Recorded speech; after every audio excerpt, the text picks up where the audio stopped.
İş Adamları Cəmiyyətinin Milli Assosiasiyası və Kənaz Media Qrupunun təşkilatçılığı ilə işinin adamını dinləyirsiniz. İşinin adamı başladı. Buna görə zamana qənaət etmək niyyətindəyəm və biz nə edək hal-hazırda? Bugün texniki səbəblərə görə ola bilər ki, siz bizi canlı izləməyə bilərsiniz. Eyb yox, internetlə bağlı baxarıq. Amma efirdən sonra bütün sosial şəbəkələrdə bizi canlı görəcəksiniz. Hörmətli, dəyərli bizi izləyənlər və dinləyənlər, başladıq. Artıq qonağımız da bizləndir. İşinin adamı studiyadadır. Bəli, işin adamı studiyadadır. Azərbaycanda günü-gündən bir xüsusi çəkiyə sahib olan HR sənətindən danışmaq istəyirik. HR-lıq bir çoxlarına görə sənətdir, bir çoxlarına görə həyat tərzidir. Bugün də bir HR-lığa nəzər salaq. Köhnə kişilərin təbirincə desək, Abdelkadir. O deyil. HR-lar bir növ, valla şirkəti idarə edən mövqedə olurlar. Amma texniki şöbədə problem olsa, HR-ın xəbər olmalıdır. Mühafizədə olsa HR, IT olsa HR, komanda motivasiyası HR. Hər məqamda bugün müasir dövrümüzdə HR-la bir məsləhət məşvərət edirlər. Əslində qol-qanadı genişlənsə də, funksionallığı artsa da, bir o qədər də məsuliyyətli və əsəb sistemlərdə çoxalıb HR-ların. Amma qonağımız maşallah peşəkar işin adamlarındandır. Pərvinə xanım Əhmədzadə bizimlədir, dəyərli HR və biz onu sosial şəbəkələrdən çox yaxşı tanıyırıq. Mən şəxsən sevə-sevə onun postlarını izləyirəm HR Talks olaraq. Necəsiniz Pərvinə xanım?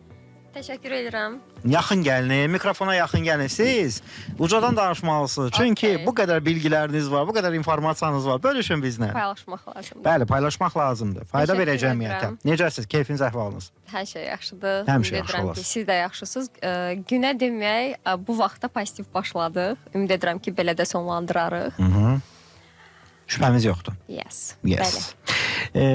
Siz də bir eşidin. Mən bir dənə anons etmək istəyirəm icazənizlə. Hörmətli bizi izləyənlər və dinləyənlər, dəyərli işin adamının aktiv dinləyiciləri, bir sualım var. Söz verirəm. Kontur getməyəcək. Hər hansı bir səhifəni izləməyinizə ehtiyac yoxdur, amma sonda hədiyyə qazanacaqsınız. Bax, əmin olun, gələn həftə biz bu haqda deyəcəyik. Hələ ki, şirkətin də adını sir saxlayıram, amma hədiyyə qazanacaqsınız və övladınız pulsuz, parasız xaricdə təhsil ala bilər. Bu qədər iddialı bir hədiyyədir, mükafatdır. Sadəcə biz qeydiyyat aparırıq. Bizə maraqlıdır bu dəqiqə övladının xaricdə təhsil almasını istəyən neçə nəfər var? Yenə deyirəm, bax, ödənişsizdir. Sadəcə nömrə deyəcəm. Ora bir çağrı atın, vızvatın. O həmin nömrə belə deyək də, sizin zənginizə cavab verməyəcək, söndürəcək telefon, okey. Sadəcə nömrə qeydiyyatdan düşsün, gələn həftədən etibarən sizə zəng olunacaq. 055 521 21 68. Yenə deyirəm. 055 521 21 68. Çox da rahat nömrədir. 521 21 68 55-lə. Kim əgər övladının, yaxınının xaricdə təhsil almağını istəyirsə, bu nömrə ilə əlaqə saxlasın. Sadə dillə desək, vızvatsın, biz qeydiyyata başlayaq. Belə, efirimizə biz artıq start veririk, söhbətimiz başlasın. Pərvinə xanım HR-lığın çağdaş dövrümüzdə ən gənc, amma ən potensiallı simalarından biridir. Nə yerdədir? Hal-hazırda HR sahəsində Azərbaycanda vəziyyət necədir? Zigzagvari gedir, yüksələn xətti üzrədir, yoxsa həftə 8-9 HR-ların keçirdiyi tədbirlərdən eniş mərhələsindədir HR sənət Azərbaycanda. Sənət də deyirəm, HR-lıq. Buna necə deyək? Mənə görə həyat tərzidir. Bu HR yatanda da, duranda da öz işinlə məşğul olur. Gəlin belə deyək, öncəliklə HR dedikdə bir çoxlarına bəlkə aydın olmaya bilər. Human resource, yəni insan resurslarının idarə edilməsi sahəsi istiqamətidir. HR dedikdə artıq öncədən bildiyimiz insan resursları, yəni отдел kadr bayaq siz vurğuladınız və yaxud da ki, kargüzarlıqla məşğul olan istiqamət artıq nəzərdə tutulmur. İnsan resurslarının idarə edilməsi artıq kifayət qədər strateji bir moduldur, kifayət qədər strateji bir istiqamətdir, hansı ki, artıq korporativ şirkətlərdə, qurumlarda əhəmiyyətli biznes tərəfdaşdır insan resursları. Və insan resursları kiçikdən böyüyə bütün istiqamətlərdə çox aktualdır və qaçınılmazdır, mütləqdir. Bizə nə vaxt HR şöbəsinin müasir üslubunu yaratmaq lazımdır sizcə şirkətlərdə? Nə vaxt şirkət hiss etməlidir ki, mənə bir mühasibatlıq və yaxud bu agil kadr anlayışından çıxaq, mənə HR lazımdır, HR komanda lazımdır. Şirkət quranda buna başlanılmalıdır, yoxsa bəlli bir etap var ki, bundan sonra etmək lazımdır? Siz artıq biznes planınız mövcuddursa, orada artıq aydınlanır ki, məlum olur ki, sizin təşkilata, sizin məhdud məsuliyyətli cəmiyyətə fərqi yoxdur. Təşkilatı formasından asılı olmayaraq, artıq sizin insan resursları, şöbəniz və yaxud da ki, departamentiniz olmalıdırmı, yoxsa yox? Bu sizin əməkdaş sayınızdan, bu sizin strateji hədəflərinizdən, milestonlarınızdan asılıdır. Əla. Hal-hazırda indi elə bir dövrdür ki, insanlar hava da qəşəngdir, əhvalımız da yaxşıdır. Bir çoxları iş axtarır artıq, bir çoxları işçi axtarır. İş axtaranlar nəyə diqqət etsinlər və yaxud işçi axtaranlar nəyə diqqət etsinlər? Bu elə bir dönəmdir ki, biz hər birimiz bu belə deyək, iş axtarışı və yaxud da işçi axtarışı sadəcə olaraq zamanlama ilə fərqlənir. Bu yoldan keçirik. İş axtarışı ilə. Məsələn, hər birimiz universiteti bitirdikdən sonra, təcrübə proqramlarından faydalandıqdan sonra, daha sonra iş axtarmağa başlayırıq. Demək ki, bu yol xəritəsi hər birimizin həyatında bir rol oynayıbdır. Sadəcə olaraq burada ən önəmli məqam odur ki, məqsədsiz iş axtarmamalıyıq. Qəşəng. Məqsədli şəkildə iş axtarmalıyıq. Yəni, hara gəldi... Nə alsa işləyərim olmasın da. Bəli, hara gəldi CV göndərmək deyil, hazırlaşmadan müsahibəyə getmək deyil. Necə hazırlaşaq? Öncəliklə siz doğru istiqamətdə, doğru sənayedə iş axtarışına başlamalısınız və bunun üçün də siz özünüzü yaxşı tanımalısınız. Öz bilik və bacarıqlarınıza bələd olmalısınız. Harda işləyib işləyə bilməyəcəyinizi bilməlisiniz. Qəbullanmalıyıq özümüzü hardası. Bəli, bəli, tamamilə doğrudur. Çünki siz özünüzü yaxşı tanımasanız, gedəcəyiniz yerdə əmin olun ki, yüksələ də bilməyəcəksiniz. Bilik və bacarıqlarınızı, potensialınızı ölçə bilməlisiniz, dəyərləndirə bilməlisiniz ki, gedəcəyiniz yerdə artıq qarşınıza şəxsi inkişaf planı belə deyə qoyasınız, hədəflər qoyasınız. Ən çox yalanlar o dil bilgisindən bağlı olur ya CV-lərdə ya da rezümlərdə. Doğrusu ən çox rast gəlinən belə deyək, tərcüməyi hallarda qarşılaşdığımız səhvlər deyim və yaxud da ki... CV-lərdən çox hansı səhvlər olur sizcə? Doğrusu ən çox software ilə bağlı müxtəlif proqramlar yazırlar ki, bu sadalayırlar ki, bu proqramları bilirik və orada yaxşı, əla olaraq göstərirlər. Dil bilikləri demək olar ki, istənilən CV ingilis dilisi çox yaxşıdır, çox əladır deyə belə deyək, gəlir, qəbul edilir. Ancaq CV screeningdən sonra müsahibə etapına gəldikdə məlum olur ki, nəinki çox yaxşı, nəinki əla, heç ümumiyyətlə ingilis dilini bilmir. CV-ləri ingilis dilində yazmaq doğrudur sizcə, yoxsa yox? Bu aslıdır, siz hansı şirkətə müraciət edirsiniz? Okey, BP-dən başqa? Yox, şərt deyil ki, tək BP olsun. Okey, BP qlobal bir şirkətdir, ancaq bizdə əmək bazarında kifayət qədər partnyorlar var, qlobal partnyorlar var və yaxud da ki, həm strategiyası Azərbaycan dilində, həm ingilis dilində olan şirkətlər var və eyni zamanda tərcümə halları da iki dildə qəbul edən şirkətlər var. Amma yenə də bu sizin müraciət etdiyiniz təşkilatdan asılıdır. Onlar CV-ni hansı formatda qəbul edirlər, tələb olaraq qeyd ediblərmi ki, ingilis dilində də olmalıdır. CV göndərmədən öncə ola bilər ki, bəzi şirkətlərin tələbi var ki, xüsusi platformaları var, karyera platformaları, oradan məhz qeydiyyatdan keçməlisiniz. Bəzilərində sırf Azərbaycan dilində ola bilər, bəzilərində isə hər iki dildə keçirilməsi tələb kimi göstərilə bilər. Maraqlıdır. Yəni, əgər ehtiyac varsa, onu da göndərək. Yəni, ehtiyac yoxdursa... Ehtiyac varsa və siz bu ehtiyacı qarşılaya bilirsinizsə texniki olaraq ingilis dilində, o halda hə. Əgər yox, sizin ingilis dili biliyiniz zəifdirsə, CV-nizi məhz o zaman elə Azərbaycan dilində belə deyə doldurub, Azərbaycan dilində göndərməniz daha məqsədə uyğundur. Aydındır.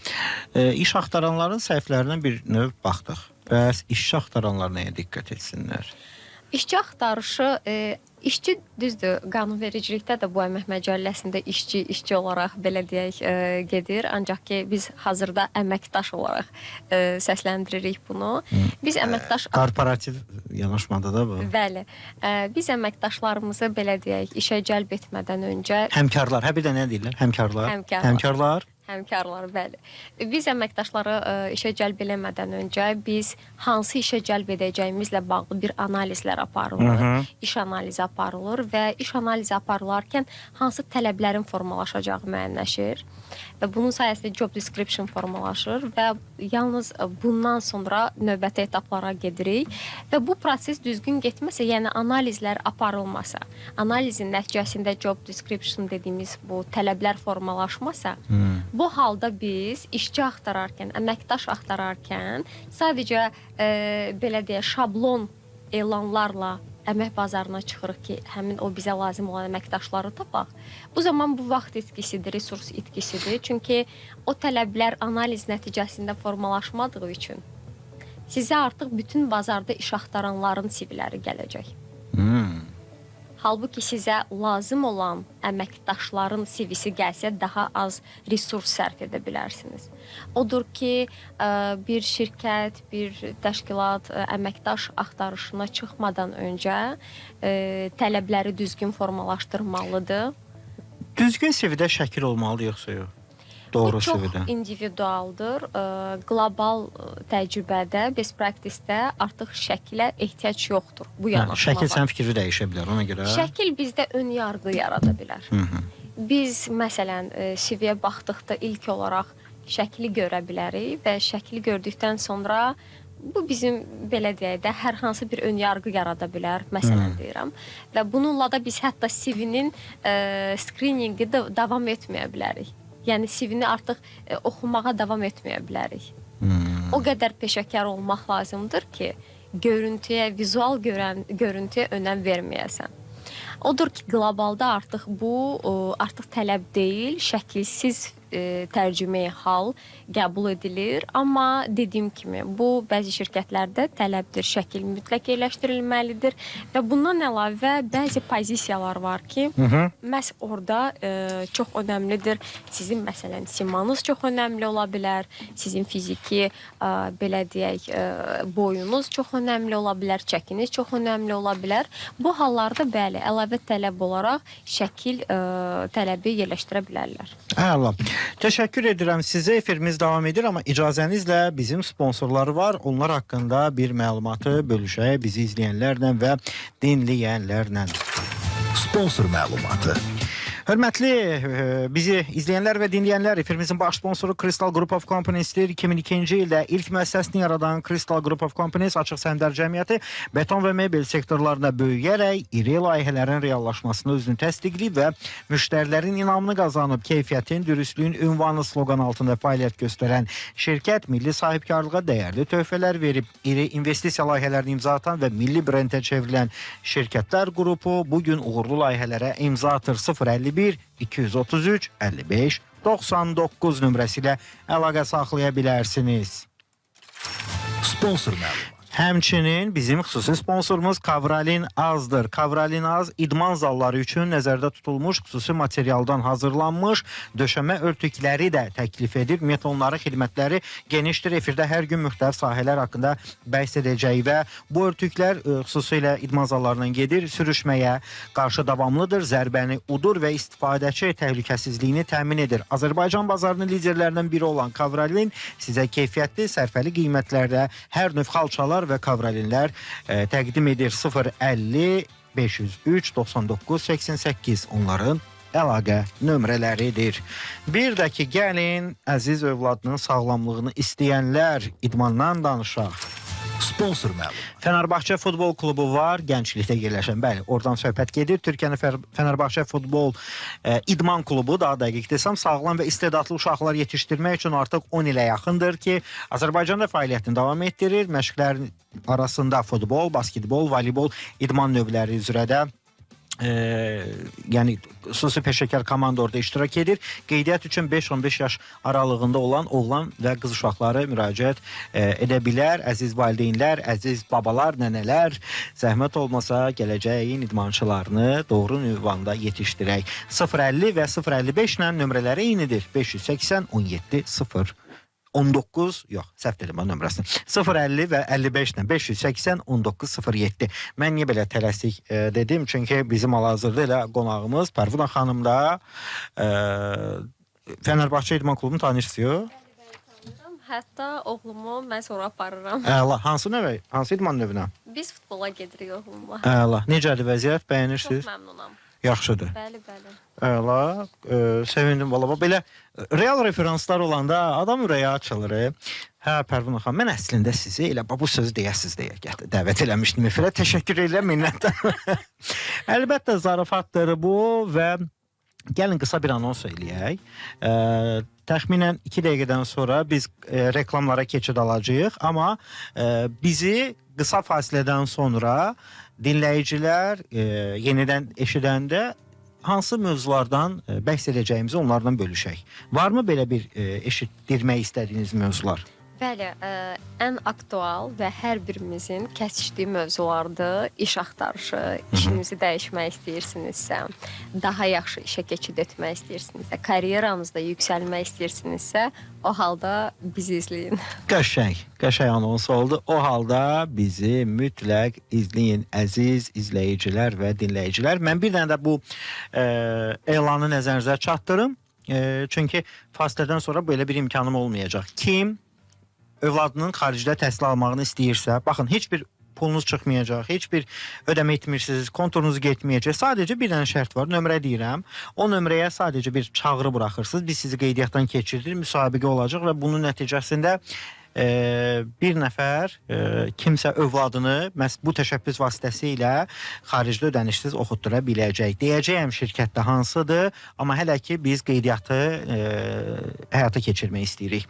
055 521 21 68. Yenə deyirəm. 055 ilə 521 21 68. Zəng edib qeydiyyata keçmir. Sadəcə bir dənə çağrı və ya vızv deyirik. Vızv atın. Sonradan gələn həftə bizim dostlar sizinlə əlaqə saxlayacaqlar. Qeydiyyat baş tutacaq. Xaricdə kim övladının təhsil almağını istəyirsə, bizlə bu nömrə ilə əlaqə saxlasın, biz sizə geri dönəcəyik, qeydiyyat baş tutacaq, ondan sonra isə nə edirik? İnşallah müsabiqə də oynanılacaq. Yenə deyirəm, 055 521 21 68. Gələn bir opportunity, bir təklif reallaşdıra bilər.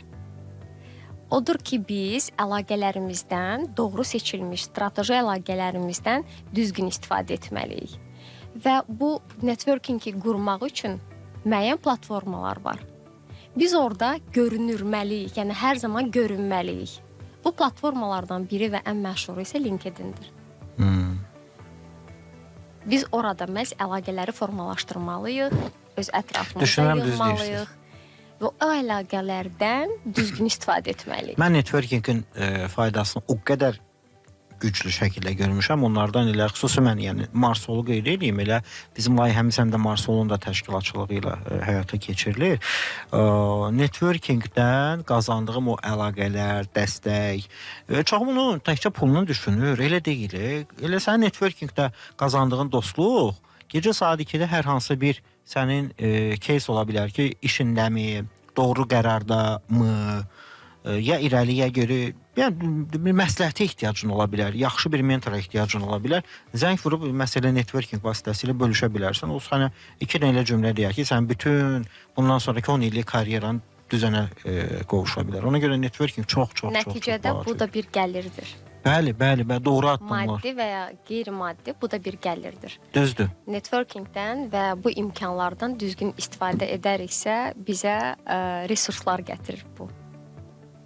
Bax, indi deyirsiniz, indi fikir verirəm. İndi məndə fərqindəlik yaranır ki, bizim bu dəqiqə bütün sponsorlar birindən başqa hamısı networking, hamısı Marsolda tanıdığım dostlardır. Sadəcə illərin dostluğu var. Ehtiyac olanda əməkdaşlıq et. Doğrudan, Ay Allah. Marsal da buradan təşəkkür. Zamanımız sürətlə gəlir, keçir. Hardasa 2 dəqiqə 36 saniyə vaxtımız var. Zamanın necə keçdiyinin həqiqətən heç fərqində olmaz. Hay, gələn dəfə deməli yenə gələcəksiniz. Bu da bizə yaxşı bir belə deyək də növbəti özümüzə təcrübə olsun. Pərvinə xanım, bilirsiniz nə mənə maraqlıdır? Biz həmişə efirdə son dəqiqədə qonağımıza müraciət edirik ki, əziz qonaq, eşitmək istədiyiniz amma eşitmədiyiniz sual hansıdır? Hansı ki, bu məlumat və yaxud sualın cavabı cəmiyyətə faydası toxuna bilər. Buyurun, ixtiyar sahibi sizsiniz. Deməli, eşitmək istədiyim, amma eşitmədiyim sual. Bəli. Əslində, eşitmək istədiyim bir çox sualları ünvanladınız mənə. Doğrudan, sağ olun. Bu sualı verə bilərdiniz ki, məhz mənimlə bağlı ki, siz özünüz buraya necə gələ bildiniz? Yaxşı, qəşəng. Mən özüm də bugün bu masa arxasında məhz networkingin nəticəsində gəlmişəm. Social mediadan belə deyək, aktiv və görünür olduğum üçün bu networking mənə bu fürsəti gətiribdi.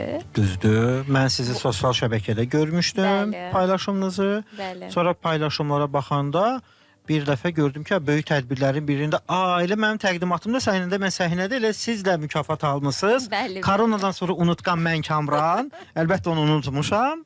Və deyirəm, nə maraqlı və artıq siz ikinci dəfədir efirimin qonağısınız. Bəli, bəli. Və bəli. ən sevilən, arzu olunan qonaqlardan birisiniz. Təşəkkür edirəm. Bəs yaxşı, bu doğru təqdimatı necə edirsiniz özünüzdə? Necə etməyə çalışırsınız? Nələrə fikir verirsiniz? Nə tövsiyə edərdiniz? Doğru təqdimat insanın özünü doğru tanıması ilə başlayır. Qəşəng cavab idi. Özünüzü düzgün tanıyırsınızsa, o halda siz özünüzü düzgün təqdim edə bilərsiniz. Əla. Burada sizə yalnız və yalnız cəsarət lazımdır. Utanmamalısınız. Görünür olmalısınız. Fürsətlərdən düzgün istifadə etməlisiniz. Əla. Bunlara əməl etdinizsə, fürsətlər öz ardı-ardına gələcək. Super. Çox maraqlı söhbət oldu bugün. Təşəkkür edirik sizə. Mən də sizə. Minnətdarıq, var olasınız. Xahiş edirik, yenə gəlin.